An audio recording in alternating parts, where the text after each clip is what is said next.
let's take a look at some stuff from the Kennedy Center Awards to finish up class. 2010, they honored Paul McCartney, Oprah Winfrey, a bunch of other people. The Obamas hosted it. Thank God it was the Obamas and not George Bush, because at least Obama knew where the right beats were and snapped along with the music. I'm not sure George Bush would have been able to do that.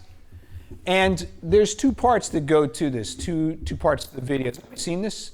I find that most people have not seen this. The first part is about Paul McCartney, and the second part is some live performances. So sit back for about 10, 12 minutes, and this is how we'll be finishing up class today. Ladies and gentlemen, Alec Baldwin.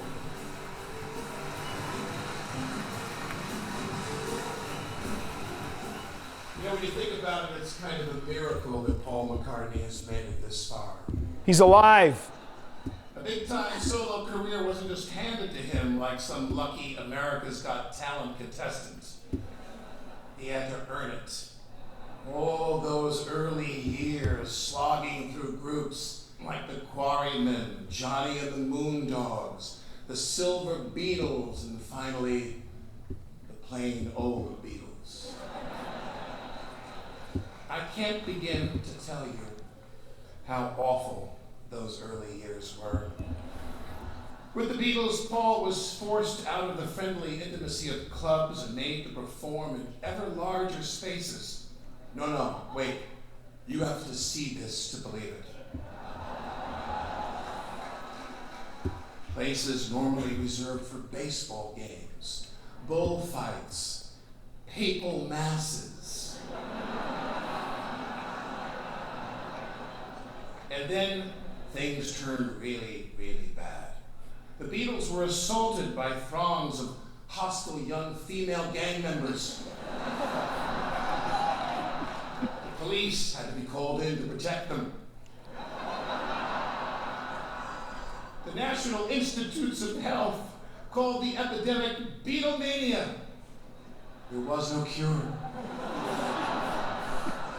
Finally, the Beatles were reduced to performing on the Ed Sullivan Show, sharing the stage with a mouse named Topo Gigio. But let's move on. Paul McCartney is a genius. Yeah. Paul married rock and roll to beauty and forever raised the bar for composers, musicians, and fans. Paul, we honor you tonight for your career as a Beatle, the leader of Wings, an incredible solo performer, the creator of our favorite songs, and yes, as a moondog too.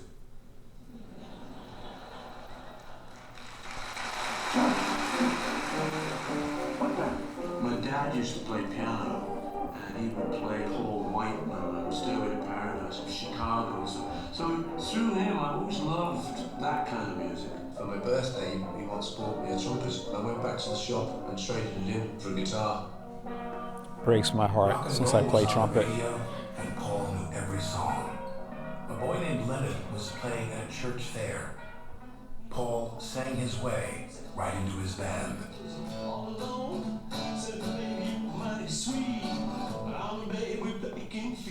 One, two, three, 4, 1.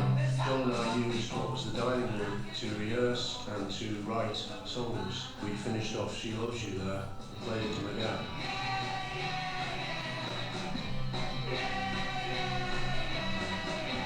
When he heard She Loves You, yeah, yeah, yeah, said to us, son, he said, there's enough of these Americanisms around.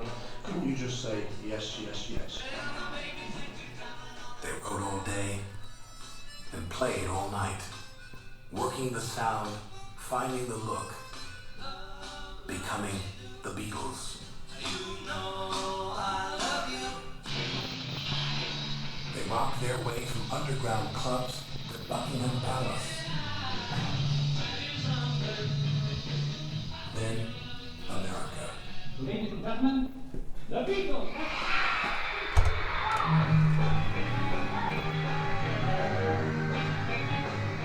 She was just 17, you know what I mean.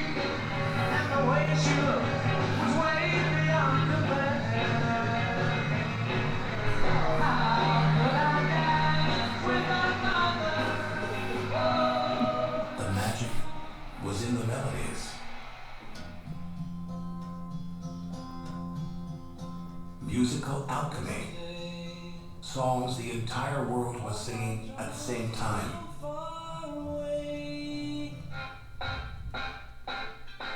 Every album was richer than the one before. It was the great musical adventure of the 20th century.